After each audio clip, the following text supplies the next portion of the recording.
The world of professional women's basketball has witnessed significant discussion regarding Caitlin Clark's meteoric rise and its effects on the WNBA landscape. Sports commentator Stephen A. Smith recently addressed these dynamics during an appearance with Patrick Bet-David, focusing on the complex relationship between established players and the league's newest superstar. Clark's commercial appeal has reached unprecedented levels, with collectible items commanding extraordinary prices. A recent auction saw a graded SLAMS magazine featuring Clark on the cover sell for $4,819, demonstrating the remarkable market demand surrounding her brand. This price point for a magazine, not a trading card or rookie memorabilia, illustrates the exceptional drawing power she possesses. The Iowa standout has transformed league metrics across multiple categories. Television ratings have surged, attendance figures have climbed substantially, and gate revenues have experienced dramatic increases since her arrival. These improvements have positioned her as a transformative figure comparable to legendary players who revolutionized their respective sports. Smith drew parallels between Clark's situation and historical precedents in professional athletics. He referenced the treatment Michael Jordan received during his early NBA career, particularly from the Detroit Pistons, who employed physical tactics to neutralize his impact. Jordan eventually adapted by building physical strength and developing strategies to overcome aggressive defensive approaches. This is crazy as hell.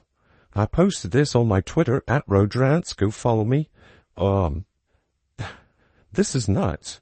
A Caitlin Clark SLAMS magazine cover just sold for over $4,800. A magazine, not a trading card, not a sports card, folks, not a rookie card, a magazine. She's the needle, folks. Look at this. Right here. The comparison extends to other transformative athletes including Magic Johnson, Larry Bird, and Kobe Bryant, all of whom faced similar resentment from peers during their careers.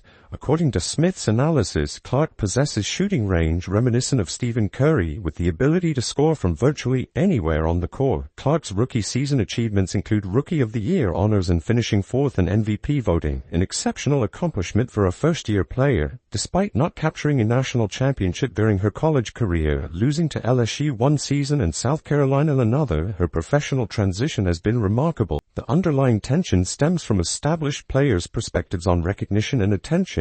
Many talented athletes, particularly African-American women, have performed at elite levels for years without receiving comparable media coverage or fan engagement. Clark's arrival has shifted the spotlight dramatically, creating a complex dynamic within the league. Smith's commentary suggests that some players struggle with the attention Clark receives, feeling that similar recognition should have been afforded to longtime contributors. This sentiment, while understandable, reflects broader patterns seen across professional sports when transcendent talents emerge. Let me just put it right here. This is the cover. $4,819 for a graded copy. It's a badass looking cover. It's a badass cover, no doubt about it, but not a trading card, but a magazine. Folks, that young lady she is this league. And Stephen A. Smith is going to bring something very interesting. The demographic aspects of Clark's fan base contribute to the discussion. Her appeal extends beyond traditional WNBA audiences, attracting casual sports fans and dedicated followers from other sports. This crossover appeal has introduced new viewers to women's professional basketball, expanding the league's reach significantly. However, this growth has created friction among some players who question the nature of the league's expansion. Rather than embracing the increased visibility and financial opportunities, certain individuals have expressed frustration with the circumstances surrounding the growth. In a college national championship game, they've always been full. Sitting there, watching on purpose. It's watching on purpose. Just sitting there, watching on purpose. How did you not realize, how did you read this out?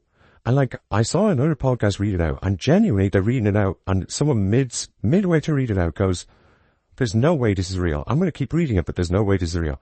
How did you bet? The situation has led to frequent public disputes between players and fans, creating negative publicity for the league. Unlike other professional sports where athlete-fan conflicts are rare occurrences, the WNBA has experienced regular incidents of players criticizing supporters, creating an unwelcoming atmosphere. Recent examples include situations involving players like DJ Corrington, where public statements have alienated potential supporters. This pattern of behavior contrasts sharply with other professional leagues, where star athletes typically maintain positive relationships with their fan base. The jealousy factor appears to play a significant role in these dynamics. Some players seem unable to recognize the financial benefits that Clark's presence could bring to all league participants. Instead of viewing her success as an opportunity for collective advancement, certain individuals focus on what they perceive as unfair treatment or attention distribution. The thing up.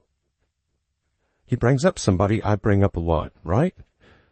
I always say she's like the hybrid love child of Larry Bird and Steph Curry, with the branding, the pull, the fever, the fire that Michael Jordan once brought to the NBA.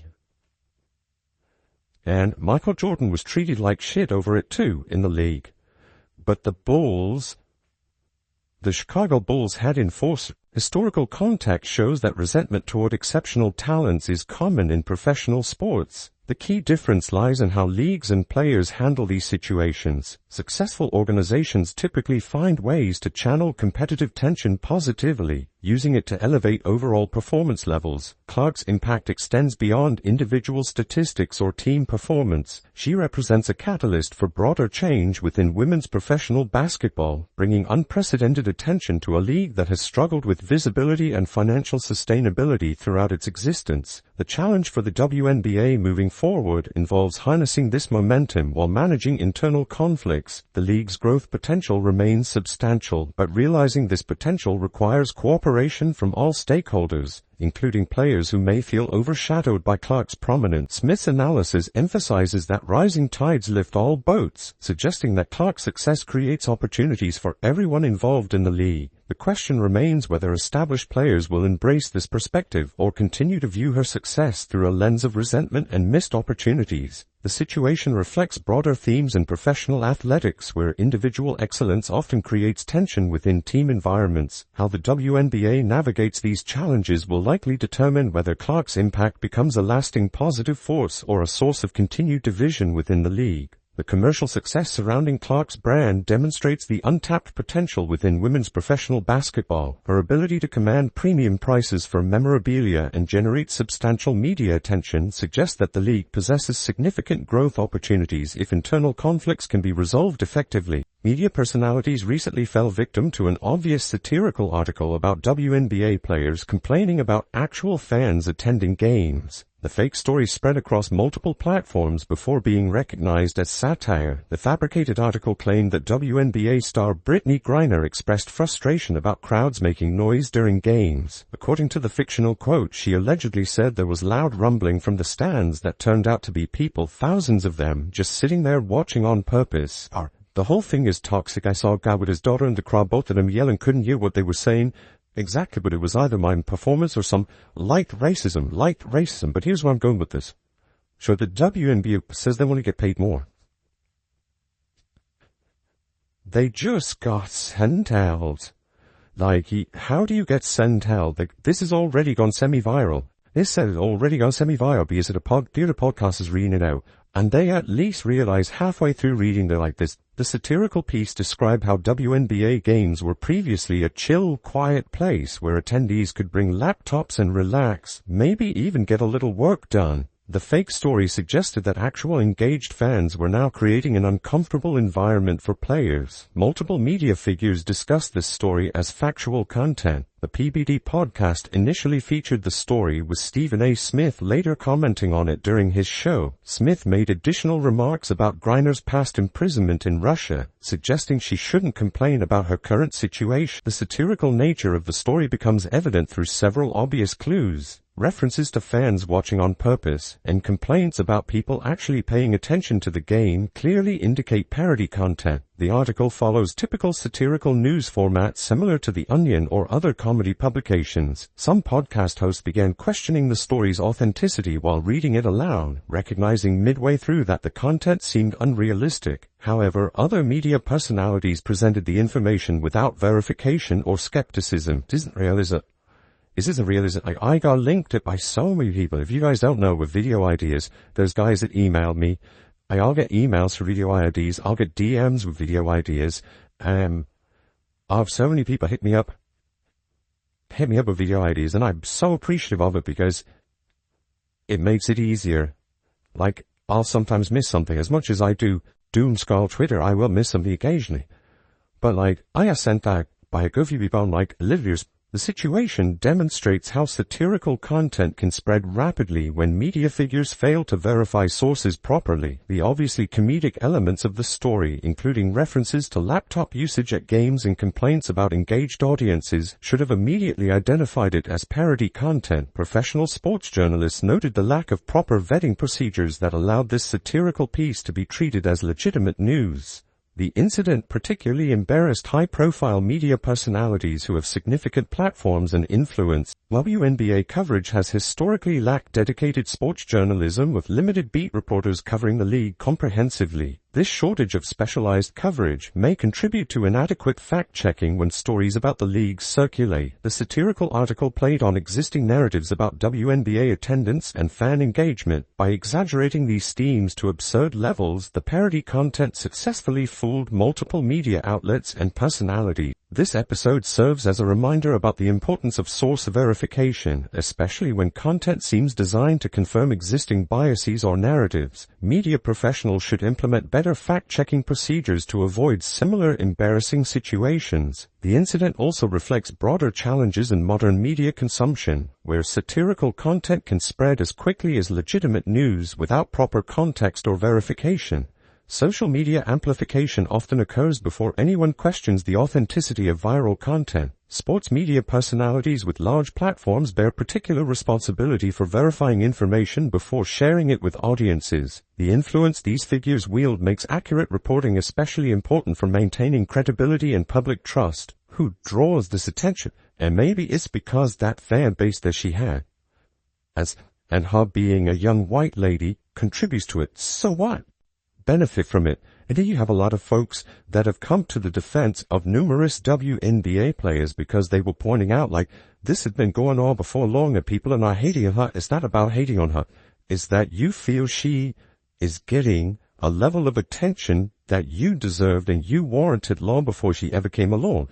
Previous seasons established Collier as a legitimate candidate for Best Player recognition. Her playoff performance, including the 40-point series average against Phoenix, proved her ability to elevate play when stakes increase. Without that exceptional individual performance, Minnesota likely would have exited the playoffs earlier. The narrative that Collier represents merely a hot start ignores her sustained excellence over multiple seasons and high-pressure situations. Several players' comments about feeling unsafe in certain venues, particularly Indiana, lack supporting evidence and unfairly characterize fan bases that include diverse audiences, primarily children. These statements damage the sport's reputation and create unnecessary controversy without factual basis.